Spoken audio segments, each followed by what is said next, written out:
Hello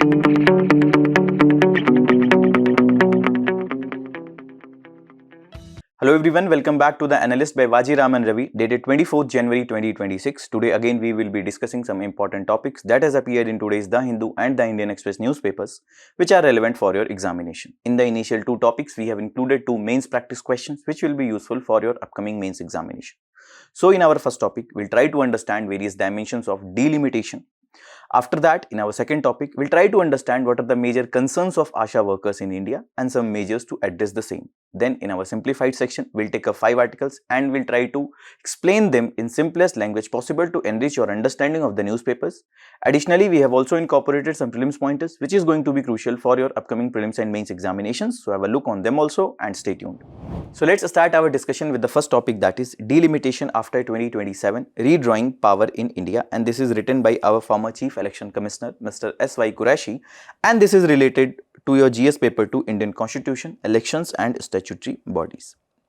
Our country is divided into different constituencies for the purpose of the election, and constituency is a geographical area where the people are electing their representatives, and these representatives are actually representing that constituency as well as the people in that constituency in different legislative bodies. For example, member of parliaments, they are representing that constituency and people in that constituency in the Lok Sabha, and similarly it is the member of legislative assemblies or MLAs who are representing that constituency and people in that constituency in the legislative assemblies of the state.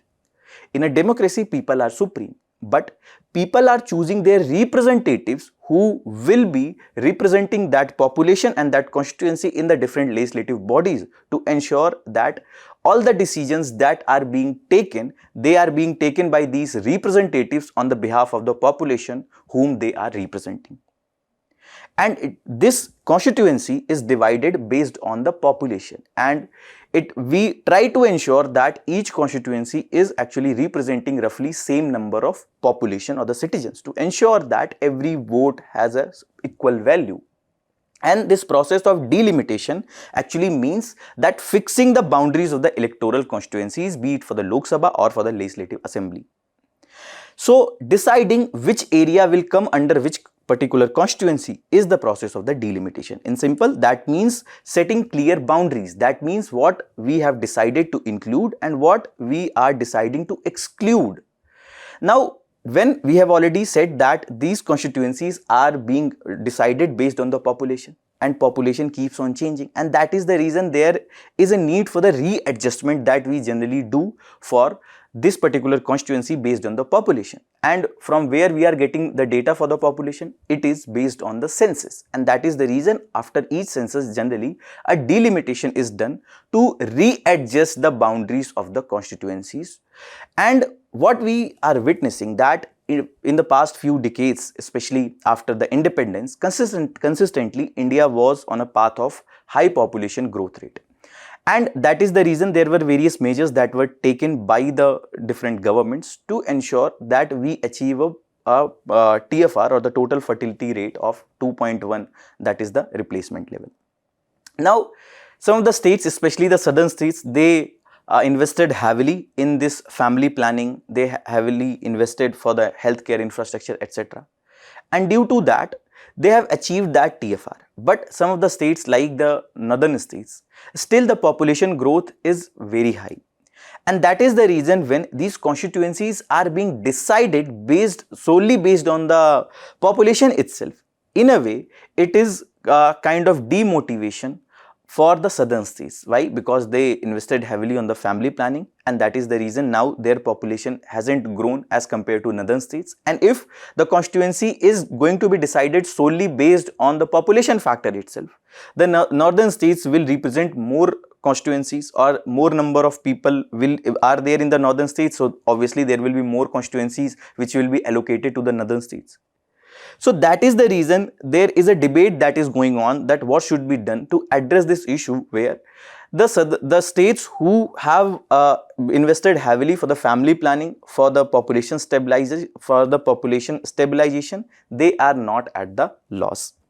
So delimitation is the redrawing of the electoral boundaries that we are doing, and that is based on the population changes that happens. And there is a constitution mandate that after every census we should adjust these constituencies. For example, Article 82 that says that readjustment of seats in the House of People, that is Lok Sabha, to the states and the division of each state into territorial constituencies after every census that is done.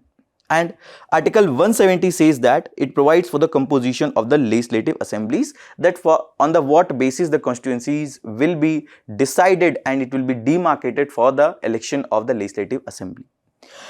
Lok Sabha seats, they were frozen since 1976, and the census based on which the constituencies were decided for each state, that is based on the 1971 census. Why? To ensure that the states who have invested heavily for the family planning, for the stabilization of the population, they are not at the loss. So the main logic behind that, there is no penalty to the population stabilizing states like the southern states like Kerala, etc.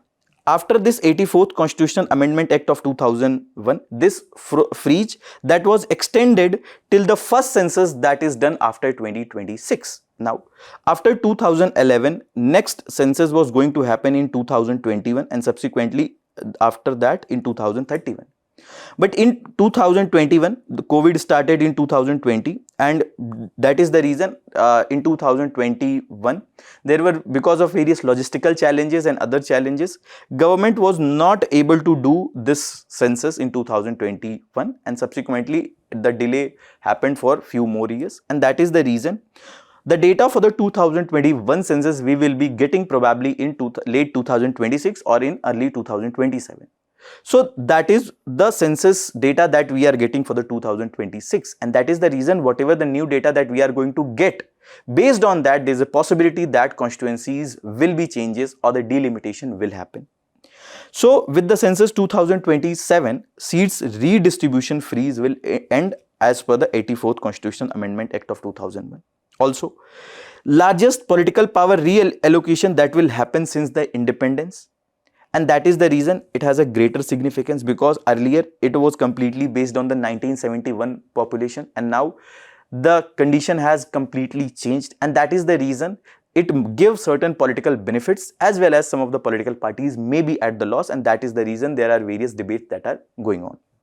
Also, another question that should come in your mind, who performs delimitation? So there are delimitation commission which are established by the act of the parliament, and that is done after every census. So it has been constituted 4 times till now, in 1952, 1962, 1972 and 2002. So this was the question that was asked in the UPSC prelims 2024, that how many delimitation commission have been constituted by the government of India till December 2023, and the correct answer was 4. Also, if you see the related amendments to the delimitation commission, the population base seat allocation that actually favors the high population growth states, especially the northern states, and that is one of the reason there were various amendments that were done to prevent the imbalance and also to reward the population control efforts of some of the states who were actually taking various family planning measures. And in that line itself, by the 42nd Constitution Amendment Act of 1976, it froze the Lok Sabha seat allocation and constituency division at the 1971 level until 2000.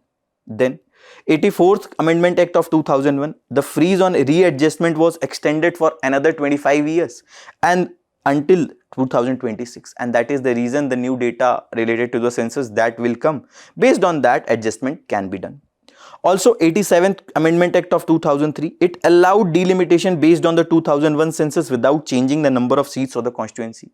Whatever the number of seats are there, for example, in Uttar Pradesh, if it is 80 number of seats for the Lok Sabha, so that will be same, but there can be internal readjustment that can be done in that particular state to ensure that in that particular states equal number of people are representing for each constituency. Also, earlier there was this 31st Amendment Act of 1973 that said that states with the population under 6 million were excluded from the population based delimitation exercises, because in a way, if the low population is there, so there may be a reason or there may be a case that these states might get only few seats.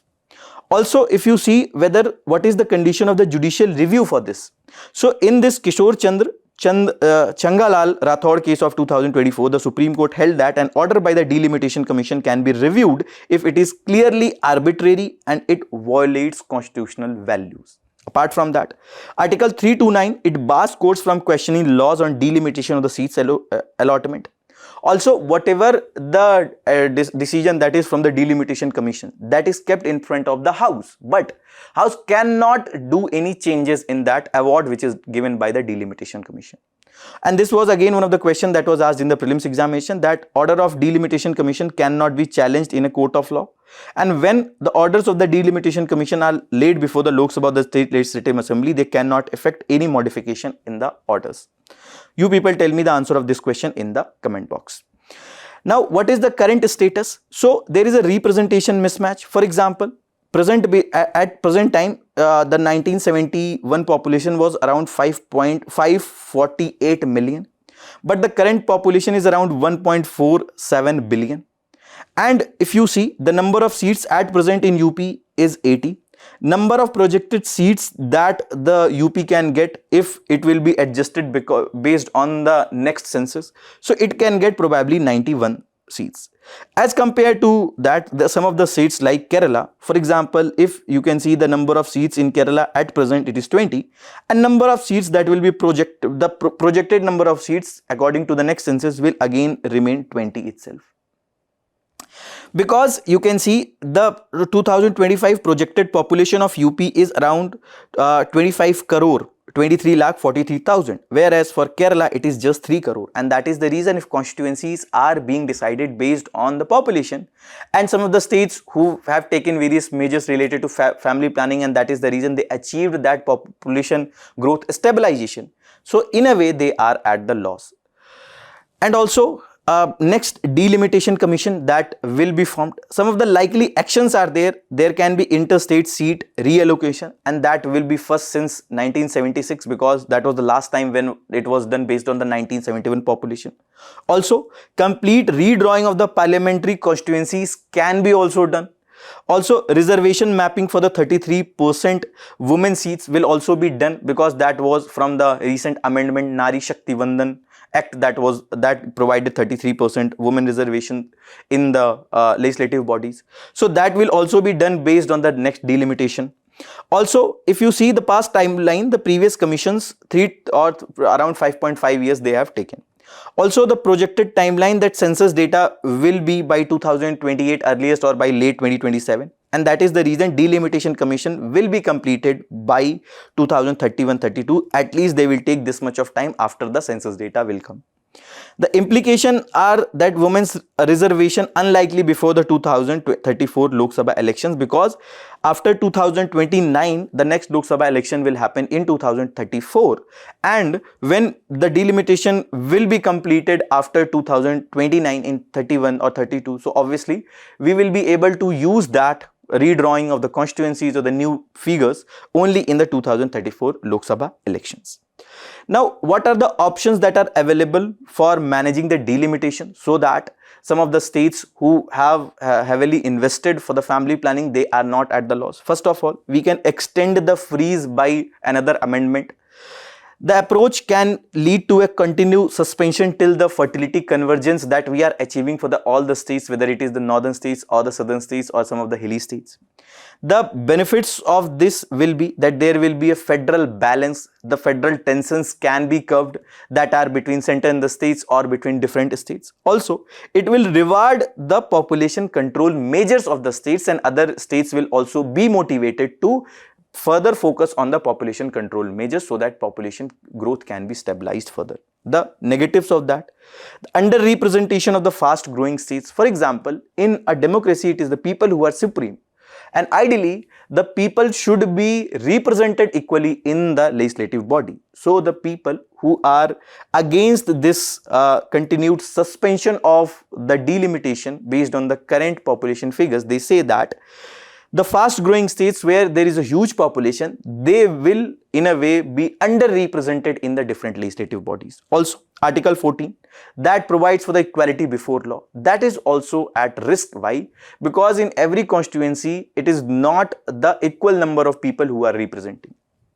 Also, the universal adult suffrage, that also calls that all the people, they have the right to elect their representatives and they should be represented well. That probably might also be compromised. Then the next option, that expand Lok Sabha, for example, increase seats to 750 to 888. So logic is that no states loses seat, and in that case large states will still gain disproportionately. And the third option is that weighted formula. For example, that instead of only based on the population, there can be certain other components that can be kept into account while deciding the seats in each particular state, as it is done by the Finance Commission, which is constituted under Article 280 of the Constitution. That it is not only based on the population that Finance Commission is recommending devolution of funds. Rather, there are different other components. For example, the demography, along with that the population of the states, then the forest cover, etc. are the various components that they keep into account. Similarly, the population or other components like development or their efforts that they have taken for the population control, they can also be taken into account. Along with that, other indicators like literacy, health indicators, fertility control measures. If all this will be taken into account, the states who have taken various efforts, they will not be at the loss, and this Finance Commission style devolution can be also taken into account to manage the delimitation or the upcoming delimitation. Another option is that we can strengthen the Rajya Sabha. For example, restore the domicile requirement, and that will again dilute the population dominance. For example, we can give a number that this much of MPs will be representing the particular state. So alternatives for this is that equal representation model can happen, or the states can be divided into large, medium and small, and accordingly the Rajya Sabha seats can be allocated to these states. Another option is the reorganization of the large state. For example, we can bifurcate it, trifurcate it, for example UP, and the impact it will create is that it will prevent single state dominance, rather different smaller states will be represented. But it can lead, it is a federal correction, not the administrative tweak that we are doing. Again, that reason will be more represented in the actual legislative bodies. Then the phased delimitation that we can go for. For example, gradual redistribution can be done instead of going for a complete redistribution in the first instance itself. For example, partial can be done in 2024 and then a complete can be done in 2039 based on the next census figures. So that in the upcoming 8 to 10 years, other states or the states where we were witnessing a high population growth rate, they will probably be motivated to invest more on the healthcare infrastructure and probably will see the more stabilization in their overall population growth. So it can probably benefit us in political shock absorption, as well as it can lead to smoother adjustment, and it can also help us in addressing the federal tensions. Now, what is the path ahead that we can follow? First of all, there are certain procedural safeguards that are needed. For example, the Delimitation Commission, as of now, it represents the retired judges of the court. Then the Chief Election Commissioner, he is or she is the ex officio member of that Delimitation Commission. So this Delimitation Commission, they can be expanded. For example, in Finance Commission also, there are various experts who are the members. Similarly, certain demographers, constitutional law experts and federal studies specialists, they can be also part of the Delimitation Commission. They can give their expert opinion, and based on that there can be adequate state representation that we can witness and federal tensions can be addressed. Also, the process principles, that what are the principles or the components that the Delimitation Commission is keeping into account, that can be also kept in the public domain for the consultation, so that it can address the apprehensions of the people, political parties and all the stakeholders, and that can also lead to better transparency. Then constituency redrawing must balance the geography along with the administrative convenience, so that the citizen-centric governance can be ensured. Also, the representation of the marginalized section like ST, ST or the women, they should also be represented well, and the adjustment should be done accordingly itself. Also, we can go for the delimitation with the decentralization, that slowly and gradually more powers can be devolved to the states as well as the urban local bodies and Panchayati Raj institutions, so that we can further promote the grassroots democracy. And one of the major risks that needs to be avoided is the political manipulation of the boundaries. There should not be any allegation that some of the boundaries were redrawn only to benefit certain political representatives of the political parties, because we need to understand that delimitation is not technical, it is democratic reordering. In a way, we are doing the readjustment for the population which is being represented. So census in simple only measures the population, but delimitation is actually measuring the democracy. So we should take utmost care while finalizing the delimitation order, and this is a mains practice question that you people can write for this particular topic. So let's move towards the next topic, that is right to dignity.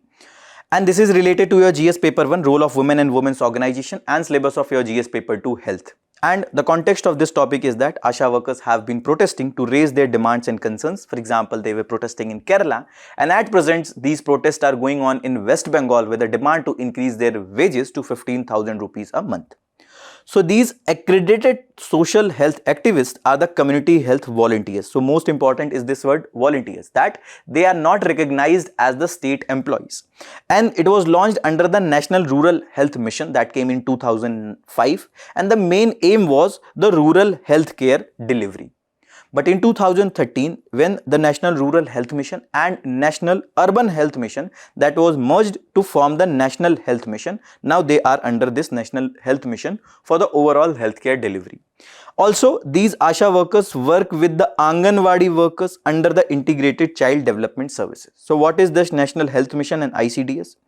So this National Health Mission that was launched in 2013 by merging the National Rural Health Mission and National Urban Health Mission under the Ministry of Health and Family Welfare. The objective of this National Health Mission is universal access to equitable, affordable and quality healthcare, that people can access to quality healthcare products within the proper time. The immunization cover can be increased. Along with that, the overall burden of disease can be also reduced. Also, to reduce the infant mortality rate, maternal mortality rate, total fertility rate, as well as the total disease burden on the population. Also to strengthen the public health system and decentralized planning, so that we can also expand the overall presence of the PHC, CHCs, etc. The key components under this was the total rural healthcare strengthening, and also the urban was for the urban poor and the vulnerable populations, especially the marginalized section, the migrants, etc. The major focus areas of National Health Mission was reproductive, maternal, newborn, child and adolescent health, as well as communicable and the non-communicable diseases burden. Also, the Asha, they are the community health interface. They are actually helping in strengthening the sub-centers, PHCs, CSCs, district hospitals, that they are providing a proper connectivity between patients and these hospitals. Also, this National Health Mission is a centrally sponsored scheme with a contribution from center and state at a ratio of 60:40, and for northeastern Himalayan states it is 90:10. That means 90% contribution from center and 10% from state. Integrated Child Development Services, this scheme was launched in 1975 and it is under Ministry of Women and Child Development. The objective is to improve nutrition and healthcare status of child, especially for the 0 to 6 years, to ensure that there is proper cognitive development of that child. Also to reduce malnutrition, morbidity and mortality of the newborn child. Also they lay foundation for the psychological, physical and social development. Why? Because stunting, wasting, etc. that were the cases that were being witnessed in the Indian population, and majority of them were because of the poor nutrition. And when the ICDS is focusing on the proper nutrition availability, in a way it is going to fulfill the idea of the holistic development. Also enhance the nutrition and health awareness among the women, for example increasing awareness related to the breastfeeding, etc. Also there were 6 core services under this ICDS. The supplementary nutrition that needs to be provided. For example, there are various nutritional facilities that are being extended under the National Food Security Act of 2013 to pregnant and lactating women. Preschool education that needs to be provided to the the young child, so that their overall development and especially cognitive development can happen. Nutrition and health education, immunization that can be also provided, and this was further enhanced by the mission Indradhanush that was also launched. Then health checkups at regular intervals, so that any kind of disease that can be averted in a time bound manner. Also the referral services that are being followed under this ICDS. Also, this is world's largest childhood care program, critical for tackling child stunting, wasting, anemia, and foundation for the human capital development. Because if a person will be taking proper nutrition and there will be a proper care that will be given at the early phases of the child, then probably with better cognitive development, the aptitude of that child or the learning abilities can also improve in future. Also, for an ASHA worker, the eligibility conditions are that she should be a local woman, preferably from 25 to 45 years, and preferably if she is married, widowed, or divorced, and minimum class 10th education is needed. They are classified as volunteers under the National Health Mission, and they are paid via the task-based incentives. For example, whenever these ASHA workers ensure the institutional delivery of any pregnant woman, there are various incentives that are given to them, and that is one of the main concern of these ASHA workers, that most of their wages or the income is based on the incentive. There is no consistent income that they are getting, and slowly and gradually the burden of work has increased exponentially, and that is kind of creating a trauma for them or anxiety for them. Also, if you see the number of ASHA workers, as of now, one ASHA worker is for 1000 population, 9.2 lakh ASHA workers in rural areas, and around 79,900 ASHA workers in urban areas, if you see the 2020 to 23 figures. And also for their exemplary frontline work during the COVID-19, ASHA workers received the World Health Leaders Award from World Health Organization. Why? Because first of all, they are ensuring the immunization. They are also ensuring the institutional delivery of the pregnant woman. They are also creating awareness for various diseases. They also distribute various medicines like filaria, medicine for the filaria, prevention for the filaria. Also, during COVID-19, their role were very crucial, whether to check or to go for the surveillance related to the quarantine measures, lockdown measures, or distribution of masks, sanitizers that were done, the awareness that was created by them, immunization that was ensured by them. So their task has been increased manifold. Their task has increased manifold. They are also doing various surveys in the rural and the urban areas, but unfortunately they are not getting proper wages. They are not getting proper social security benefits like insurance, or in the case of accident, death, any kind of life insurance are not being provided to them for all the states. And that is one of the main concerns of the ASHA workers. That is the low remuneration that they are getting, that mainly they are honorarium or the incentives that they are getting. There is no fixed income, and that is a kind of that is creating a kind of anxiety for them. Also, if you see the irregular payments that they get, for example, when we see that most of the wages are based on the incentives. So until and unless those incentives will be given thumbs up by the superiors, that payment will not be done. And in various states, due to the poor fiscal condition of the states, there has been consistent delay in processing the incentives of these ASHA workers. Also, the informal employment status, they are classified as volunteers, non-government employee status, exclusion from minimum wages framework also. For example, in Delhi, you see for the unskilled worker or semi-skilled worker, the minimum wages is around 19,000 rupees. And these ASHA workers are even getting less than that. And although their working hours are 8 hours or beyond that. Also, absence of social security, for example, no provident fund or pension or gratuity that is paid. Also, limited provisions of maternity leaves are there in some of the states. The high workload expansion that was witnessed especially after the COVID-19. For example, pre-COVID, their work were around 2 to 3 hours per day. Their pay was around 2,000 to 10,000 month, and this was varying according to different states, because there are states who are also giving various kinds of incentives to these ASHA workers. Some of the states has also given various gratuity and other social security benefits.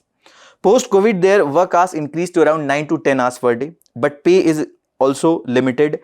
Pay has remained more or less same, only around 1,000 rupees COVID-19 stipend that they were getting. But still that is not enough, and that doesn't make up for the work that they are actually doing. And there are around 9 lakh ASHA workers in India. India is spending only around 1.6% of its GDP on the public health care, and 66% of India's 1.3 billion people live in rural areas, and that is the reason to ensure that there is proper health security. The role of these ASHA workers is very important. Also, if they will be on strike, there will be continued protest. There will be an alienation that will be witnessed in the life of the ASHA workers or during the work. Probably that will also compromise overall healthcare delivery. Also, recognition without protection, although they are recognized by the international organizations like WHO, but still they are not getting proper protection from the state and central government.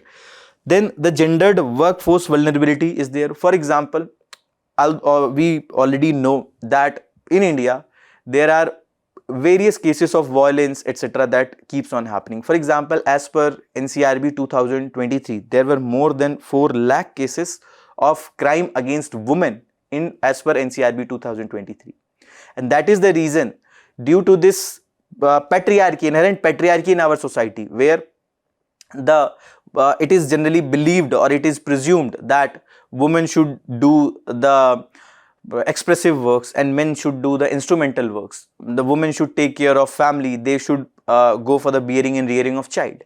They face various harassment, violence, etc. at the workplace. For example, these are the different news items that you can see. That is, some of them are during COVID period and some of them are after COVID period.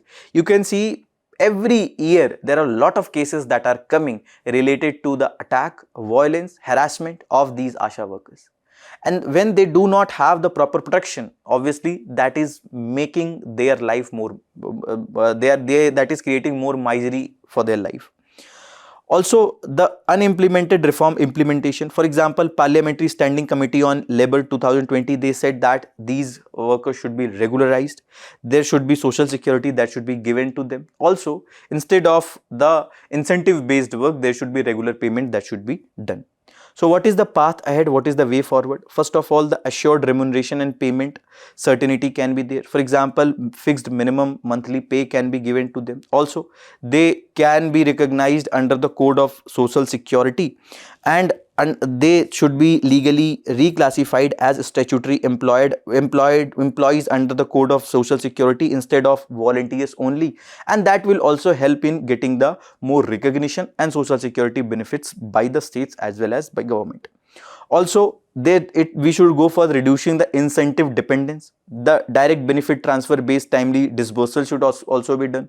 Inflation indexation should also be done, so that with the inflation changes that are happening, their income remains competitive. Also, the formalization with the social security, that there should be recognized service status that should be given. The pension and the gratuity benefits that should be given. Also, the 2018 Health Ministry, they said that insurance coverage for the accidents, death and disability is being given to them. That should be further penetrated and expanded. Uniform national framework can be there. For example, there can be a model act that can come from the center, or there can be because health is a state subject, so there can be a uniform regulation that can come from the center, and that should be implemented by all the states with regard to the pay benefits or the social security benefits. Also, workload rationalization, that if the work is beyond the limited hours, they should give the extra allowances, etc. That will further motivate them to work properly. Also, career progression pathways. For example, only from ASHA they should become the ASHA facilitator. For example, merit-based promotions can be there, skill-linked advancement can be there, so that their career doesn't remain stuck at any point of time. Rather, they have certain motivation that they will be promoted in future. Also, capacity, safety and dignity. For example, regular training can be provided to them. Some of the digital tools like better applications, etc. can be also given to them that can ease their life, because still lot of surveys, etc. are done manually, which further complicates their task. Also, there should be proper PPE kit, etc. that should be provided to them to ensure there is no patient related infection that they are getting. Also, governance and accountability. For example, implementation of Parliamentary Standing Committee recommendations should be done with regard to the wages, with regard to the social security benefit, etc. Also, there should be proper grievance redressal mechanism. For example, any cases of harassment by superiors or any other grievance, if there will be a proper channel, they will be getting proper resolution of their grievances in a time bound manner. Also, some of the international best practices, for example, in Brazil, the formal employment model, for example, there are salaried community health agents, there are municipal government contracts, and pension and social security benefits are given to them in a time-bound manner. Also, integration with the family health strategy is done to ensure that there is a proper coverage and also we are able to achieve proper health security. Some of the state best practices, for example, Andhra Pradesh, that expanded the social security benefits for these ASHA workers. For example, the gratuity is given and that is around 1.5 lakh rupee for the ASHA workers with the longer services. The maternity leaves are provided, enhanced retirement age for them, and that is leading to partial formalization because of the better pay and the social security benefits that they are getting. So similarly, this can be expanded to other states, and that can help in addressing the current protest and demands by the ASHA workers. And this is a mains practice question that you people can write from this particular topic. Moving towards our simplified section, the first topic is Rajasthan looks to bring disturbed areas law. This is related to your GS paper 2, functions and responsibilities of union and states, executive, fundamental rights and judiciary. And this has appeared in today's Indian Express page number 16. So the Rajasthan government has decided to introduce a bill designated certain zones as disturbed areas, and the logic that they are giving why they are coming with this bill is to curb the demographic imbalance and also improper clustering. Also, the complete bill is not in the public domain, but still it is drawing its comparison with the Gujarat prohibition of transfer of immovable property and provision of protection of tenants from eviction from premises in disturbed areas Act of 1991. And this act that was enacted in 1991 following a series of communal riots that happened in different parts of Gujarat. The act was originally conceived to prevent the distress sale of the properties, homes, etc. because there were people who were selling their property at a value lower than the market rate due to the fear of violence or riots in that particular region. Under the act, state government can declare a specific area as disturbed due to history of communal violence or mob unrest. And once an area is notified, the transfer of immovable property, house, shops or land in that zone requires prior sanction of the district collector. Only after that sanction they can sell that house or the immovable property.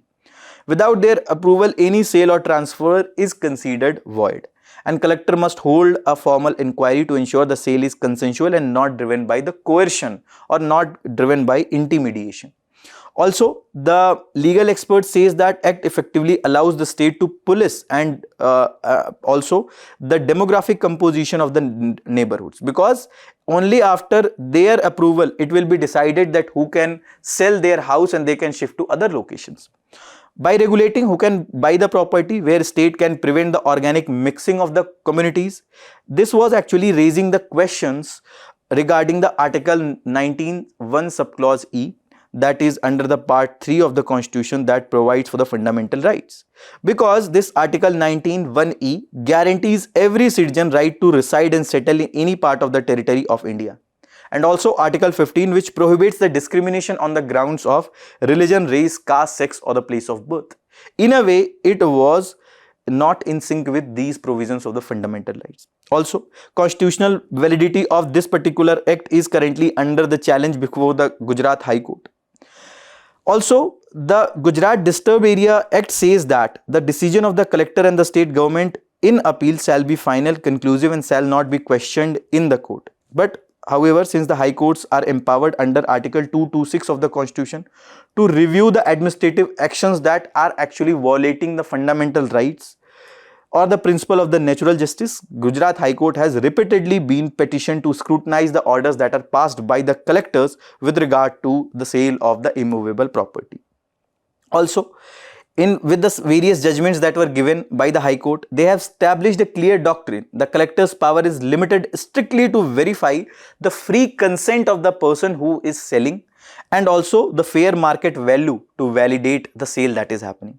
They cannot block a transaction based on the law and order situation and fears of neighbor objections of the sale.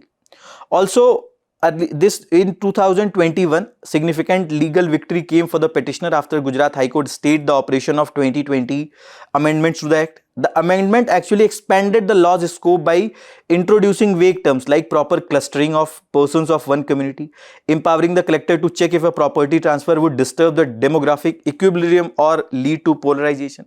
So what exactly does this mean by proper clustering? Then demographic equilibrium or polarization. All these were very subjective terms, and that is the reason they were stuck down. Also, the Rajasthan government stated rationale for checking improper clustering mirrors the language of this state Gujarat amendment. They were stayed, okay, they were not stuck down, but they were stayed. So also the court noted in this particular 2020 one of the case that was decided, court noted it is undisputed that the property in question was sold on a fair value and with free consent, and when scope of inquiry is that of the free consent and fair value, the role of neighbors in the context of such sale becomes irrelevant. Because the inquiry that was being done earlier, some of the inquiries were done by talking to the neighbors where the sale is happening. Now we are talking about the Article 226 of the Indian Constitution. That is one of the constitutional and discretionary powers that are given to the high courts for the enforcement of fundamental rights and other legal rights also. Whereas Article 32, which is called as the heart and soul of the Constitution by Dr. B.R. Ambedkar, that is a fundamental rights, and here the court that is involved is the Supreme Court, and it is for the enforcement of fundamental rights only, and that gives the citizens as a fundamental rights to approach the Supreme Court for the infringement of their fundamental rights. Its scope is narrower in a way that it is only for the fundamental rights, where the under Article 226 it also provides the for the enforcement of legal rights. That is the reason its scope is wider as compared to the scope of the Supreme Court. Also, this under Article 32, it is not discretionary. Supreme Court is bound to entertain the petitions. Why? Because it is a fundamental right. Whereas Article 226, here there is discretion of the court.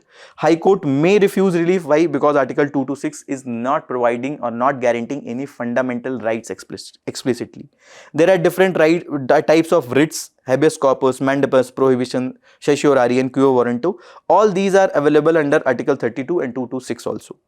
And the Article 32, under that, Supreme Court is the primary guardian of the fundamental rights of the citizens. Whereas under Article 226, this power is supplementary and not in the derogation of the Article 32 of the Constitution. Next topic is corporate India's sales data raises questions over the GDP growth, and this is related to GS paper 3 growth and development, and this has appeared in today's Indian Express page number 16. So whatever the first advance estimates in this financial year that ends March, they are saying that India's economic output, that is measured by the gross domestic product or GDP, that tells us the total monetary value of all the goods and services that are produced in the domestic territory during a financial year, that will grow at by 9% in the nominal terms and 7.5% in the real terms. Nominal terms means it is unadjusted for the inflation, whereas in the real term it is adjusted for the inflation. Why? Because prices for those goods are chosen by a base year itself. And this is what is said, that difference between real and nominal growth is the level of inflation in the economy. Nominal GDP is the actual observed value of the GDP that include inflation, and real GDP growth is derived by removing the effect of the inflation. And also, if you see that the numbers of the overall nominal and the real GDP growth, they are telling a different picture. But if you see the overall nominal growth rate of net sales of the corporate India, whether it was for the December 24 or it is December 25, it is much less. And that is the reason there are commentators, there are experts who are raising questions that some of these figures, what is the reliability of these figures, whether we can rely on that or not, because the net sales and the corporate data is giving different picture. The different picture, growth there is not visible, but GDP is growing. So why there is divergence between two data? So the CMI, or the Center for Monitoring Indian Economy Analysis, finds that sales growth has remained consistently in the single digit for the past 10 quarters. It also notes that result of early bird indicate that growth in net sales may have lost a little more steam in the December 2025 quarter. Average year-on-year growth in corporate sector sales in the first 3 quarters of 25-26 work out to be 5.8% in nominal terms. But our nominal growth is much greater than this growth. And this at least to an extent believes the story of the non-farm Indian economy growing at about 8% in real terms in the same year. This was said by the MD and CEO of the Center for Monitoring Indian Economy, right? That there should not be this much of divergence between the figures of the overall corporate growth and overall GDP growth rate, because in a way corporate growth is also being represented in the overall GDP growth numbers that we are getting, whether for the real GDP or the nominal GDP. So total value of goods and services produced at current market prices is the nominal GDP. Total value of goods and services produced at constant prices, which is chosen from a base year that is adjusted for inflation, is the real GDP. The nominal GDP that includes inflation and real GDP that adjusts for the inflation.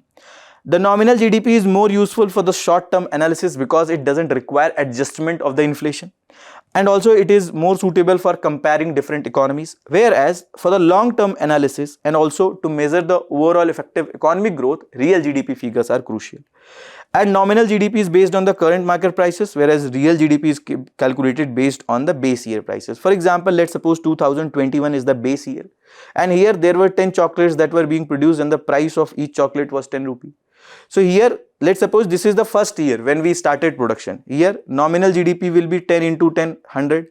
Real GDP will also be 10 into 10, 100. Okay. But let's suppose next year 2022, number of chocolates that were produced in the economy were 10 only, but the prices of each chocolate increased to 20 rupees. And let's suppose this is the economy which is only producing chocolate and the number of chocolates that are being produced is 10 rupees only, 10 quantity only. So the total value of all the goods and services that are being produced, that is our GDP figure I am getting. But now let's suppose this 2021 was chosen as the base year, and here this price of 10 rupee of the chocolate is chosen as the base year. So here in 2022, the real GDP will be 10 chocolates, that is the current production, multiplied by the base year prices that is chosen from the base year of 2021. So the real GDP will be 100 rupee only, whereas nominal GDP will be calculated at current prices, which is 20 rupees. That is 10 into 20, that is 200 rupees. So the nominal GDP will be 200, but the real GDP will be 100 only. Now real GDP is crucial to understand that why the chocolate manufacturing industry was not able to produce more, or why we are witnessing increase in the prices. Is there supply chain disruptions that they are witnessing? Is there increase in the raw material prices, etc.? And whatever the analysis that government will get for the any specific sector or for overall economy, accordingly they can come with the policy to support that particular sector or to support overall economy. Next topic is central bank readies liquidity boost of rupees 1.25 lakh crore. This is related to your GS paper 3, mobilization of resources, growth and development, etc. And this has appeared in today's The Indian Express, page number 17. So the RBI on Friday announced another set of liquidity measures that will infuse around 1.25 lakh crore into the financial system, and they include a 90-day variable rate repo operation. Okay. What we need to understand that, let's suppose this is a bank. One of the main function of the bank is to accept deposits from the people who do have the surplus money, and then to lend it to the people who are in actually need of the funds, right? Now they will be accepting deposits at the lower rate, whereas they will be lending probably at the greater rate, because they also have various expenses like salaries of the employees, etc. Also, let's suppose they are in the crunch of the liquidity or the funds. In that case, they can take short-term loans from the Reserve Bank of India under the repo or the repurchase agreement. Okay. Repo, the full form is repurchase agreement rate. What is happening here? This is, let's suppose, RBI, and this is bank. So bank are in need of funds. Probably RBI is not doing any kind of philanthropic activity, so they will say, no, I'm not going to give you money without any security. So our bank will say, okay, we are giving you securities, or the government securities are the financial instruments. We are giving you security and then you give us money. RBI said, okay, we'll give. Now here RBI is giving money and bank is giving security to the RBI with an agreement to repurchase that at the later time. Okay. Also, there is a repo rate, for example, whatever is there, 5%, 5.25%. That will be charged by the RBI to give this short-term loan to the bank. But the real life situation is different. There may be a case, according to the liquidity situation, that bank would like to have a different rate at which they want the funds. And there comes the variable repo rate. Here bank are again borrowing funds from the RBI at the variable interest rate, and that interest rate comes based on the auction mechanism. What is the demand in by the banks for that particular repo? An interest rate is determined through an auction process rather than being fixed by the Monetary Policy Committee itself.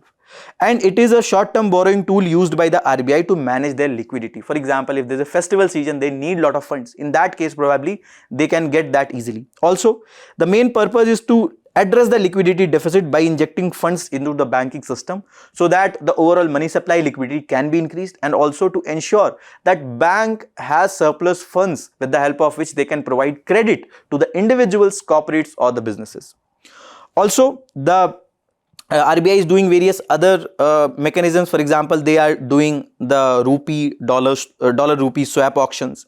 They also purchasing government securities worth rupees 1 lakh crore through open market operations. So under open market operations, RBI buy and sell government securities to impact or to address the overall liquidity condition whatever is prevailing.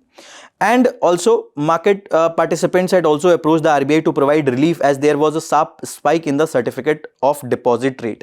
So certificate of deposit is the time deposit that is issued by the bank's financial institutions that is tradable in the secondary market. For example, let's suppose you are going with the money and you have deposited that money. So bank will give you a certificate of deposit that this person has deposited this much of money, and then probably they will give that money after that period. So certificate of deposit is generally less than 1 year, right? So here the bank will give that money with the interest after whatever time period was the maturity for that particular amount that you have invested, that you have given to the bank. And certificate of deposit is the time deposit that is issued by the bank and the financial institutions. So that is the reason their rate is very high, and that is the reason there is a liquidity crunch they are facing. So the reason is that they are demanding the liquidity. Also, the continuous intervention in the forex market on the account of weaker rupee has been draining out liquidity from the system, because what is happening that let's suppose there is too much of rupee availability, and that is leading to depreciation, and that is also to address that liquidity, because unless that liquidity will be addressed, we will not be able to tackle the overall depreciation, and that is also in a way leading to liquidity crunch. The increased demand for credit amid sluggish deposit growth has created pressure on the banking system. That deposit growth is not witnessing, why people are looking up to the financial markets like the stock market, etc., and they are also investing. So when deposit is not happening, obviously there is less fund that is available with the bank with the help of which they can lend, and that is the reason they are further demanding more credit from the Reserve Bank of India. So this certificate of deposit is a money market instrument. There are two types of financial market. One is the short term market, that is money market instrument, where the instruments of less than 1 year are traded, and then you have the capital market where the instruments of greater than 1 year maturity are traded. Okay? The maximum maturity period here is 364 days, whereas for the other it is more than 1 year. Under capital market, we have the debt market like bond market, and we have the stock market or the equity market. And these are the money market instruments. For example, treasury bill, these are the short-term government securities to fund the short-term liquidity needs of the government. They are issued at discount and they are redeemed at par. For example, if the actual value of the face value is 100 rupees, so they will be issued at 90 rupees. Okay? That means issued at discount, redeemed at par. And they also are used to meet the temporary short cash needs. For example, for 91 days, 182 days, 364 days. Maximum period is 364 days. Call money, under which overnight unsecured lending can happen between the banks. Okay? One of the bank was facing the credit crisis, money supply crisis. Okay? In that case, liquidity crisis was being faced by one of the banks. So they will call another bank, please give me money till tomorrow. Okay? I will return that money by tomorrow. Then notice money, that is unsecured interbank funds that are traded for 2 to 14 days. Term money, that is for more than 14 days but up to 1 year. Commercial paper, these are unsecured short-term debt that are issued by the corporate to meet working capital needs. Whenever the word unsecured is there, that means that there is no collateral backing for this. Certificate of deposit, we have already seen time deposit that is issued by the banks, financial institutions, and that is tradable in secondary market. Maximum maturity period is again less than 1 year itself. Repurchase agreement, repo, we have seen again they are fulfilling the short-term borrowing needs of the banks with an agreement to repurchase those securities that they are giving RBI at this point of time, that they will be repurchasing that security from the RBI at the later part. Reverse repo, that short-term lending to the RBI in exchange of securities. Here the opposite will happen. RBI will give the securities to the bank, and then bank will, whatever the extra funds they are having, that they will provide to the RBI. Commercial bill, that is the bill of exchange that is arising from the genuine trade transaction that is discounted by the bank. Let's suppose there is a company XYZ Limited, okay, and they are supplying some raw material to this ABC Limited, right? And now let's suppose there is this 2 lakh rupee that ABC Limited is going to provide to this XYZ Limited. Why? Because XYZ Limited provided some raw materials to this ABC Limited. But the problem is that ABC Limited said that they will be able to provide this 2 lakh rupee worth the value of the raw material only after 2 months. Okay? But the problem here is that XYZ Limited does have various working capital needs. For example, they need the petrol and the diesel for the transportation that they are doing. So they can call a bank, they can go to a bank. Let's suppose here it is SBI Limited. Ki see, I am owing this 2 lakh rupees to this ABC Limited, but the ABC Limited is saying ki I will be giving you money only after 2 months. Can you help me out? So here a bill of exchange or commercial bill can be issued, and then SBI Limited will probably give 1,95,000 rupees to this XYZ Limited, and after 2 months when ABC Limited will be doing the payment, they will be doing 2 lakh rupees. That 5 lakh rupees will be the benefit of the SBI Limited. XYZ Limited is getting the needs of the liquidity fulfilled, although at the loss. So instead of getting that after 2 months, they are getting today itself. So their immediate cash needs are getting fulfilled. So that is the case of commercial bill. Next topic is SEBI accuses various executives of insider trading. Notices are given. This is related to GS paper 3 capital market, and this has appeared in today's The Hindu page number 11. So the Securities Exchange Board of India, which is the capital market regulator of India, they gave notices to the former executives of the PwC and EY for breach of the insider trading rules involving in the 2022 share sale by the Yes Bank. So what is the insider trading? Let's suppose there is information that is not available in the public domain, but there is a person who is working in that particular company, and he or she gave that information to some of the shareholders or the equity holders in that company, or he himself took some positions in that particular stock, and based on that they are either buying or selling the security. But that information was not available in the public domain. That was limited with that employee of the company itself. So trading in a public company is stock by someone who has non-public material information about the company. That is the insider trading. So there were various news related to some of the decisions related to a Yes Bank, and it was allegedly this information that was given to some of the people, and accordingly we witnessed that there was a surge that was witnessed after the deal was announced, and there were some people who already took the position, and accordingly probably they got the benefits. So that is against the insider trading rules. There are various other illegal activities that are not allowed by the SEBI in the Indian capital market. For example, dabba trading, off market trading where transactions are not routed through the recognized stock exchanges like NSE, BSE, etc. Also, no settlement via clearing corporation. It is illegal under the SEBI Act and SCRA of 1956. Front running where trading ahead of large client or institutional order using the non-public information.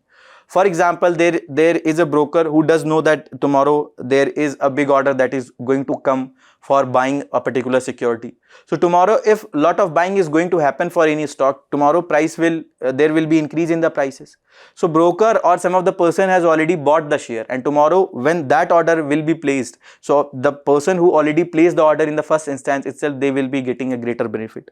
Circular trading, artificial trading among related entities to inflate the volume of the price without real ownership change. For example, whenever there is increase in the volume of the, whether it is buying or the selling that is happening in a particular stock, that shows that there can be some report or decision that is going to happen for that particular company. So there are people who are buying and selling to inflate the volumes without any real changes that are happening. Pump and dump, where people artificially inflate the stock prices through false hype and then selling at the peak. For example, they will create misinformation or any fake news related to the stock that these are the people who are buying, and there is positive news that is going to happen. More and more people will buy, and at the top these people will sell their order and retail investors will be stuck at the top. Then wash trades, buying and selling the same securities simultaneously to create fake volumes, and mis-selling of the securities, that is selling financial products by suppressing the risk or misleading the investors, not giving the complete information about the risk that are involved in that transaction. Our next topic is English channel. This is related to your GS paper 2, effect of policies and politics of developed and developing countries on India's interest, and also this is related to syllabus of your prelims, places in news. And this has appeared in today's Indian Express newspaper, first page of the world. Okay. So the Britain's Royal Navy shadowed Russian vessel sailing through the English Channel in a 2-day operation coordinated with NATO allies. Navy also said that the 2 patrol ships supported by Wildcat helicopter were dispatched to intercept the Russian warship tanker MT General as they headed north before handing the monitoring over to a NATO ally. The operation comes a day after Britain said it provided support to a French operation to board a sanctioned Russian oil tanker it passed through the Strait of Gibraltar. So this English Channel is the arm of Atlantic Ocean separating the southern England and the northern France. It is connecting to the North Sea via the Strait of Dover. This is English Channel, this is Strait of Dover. Also, the length of this is around 560 km, width is around 240 km. And also it is world's busiest shipping lane. It is a strategic natural barrier aiding the Britain's naval dominance. Also, it has deterred various invasions, whether it is the Napoleon Wars or attack by the Hitler in World War II. It also shows the cultural divide, the English North Shore and the French at southern shore. It also hosts the Channel Tunnel. Length is around 50.46 km, that is undersea rail tunnel. It was opened in 1994. It also connects the Folkestone in England and Coquelles in France beneath the Strait of Dover. That is all from today's Analyst. Thank you very much. All the very best. Keep studying.